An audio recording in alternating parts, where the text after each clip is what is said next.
दोस्तों, दुनिया की सबसे बड़ी क्रिप्टो एक्सचेंज बाइनेंस पर ट्रेडिंग शुरू करने से पहले उसके इंटरफेस को समझना बहुत बहुत बहुत ज़रूरी है।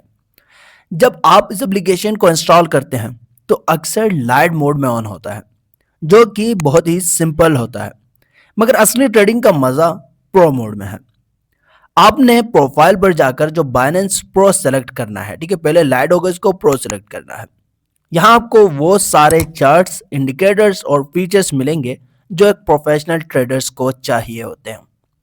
स्क्रीन के नीचे आपको होम, मार्केट, ट्रेड और वैलेट के बटन्स नजर आएंगे। हर बटन का क्या मकसद है, हम इस सीरीज में आगे डिटेल्स से समझेंगे। अगर आप चाहते हैं कि बाइनेंस या हम यहाँ से अपने चैनल पर अपने प्लेटफॉर्म के थ्रू बाइनेंस का हर फीचर समझाएं, तो इस वीडियो को 100 लाइक्स तक पहुंचाएं और चैनल को सब्सक्राइब करना मत भूलिएगा। Good bye.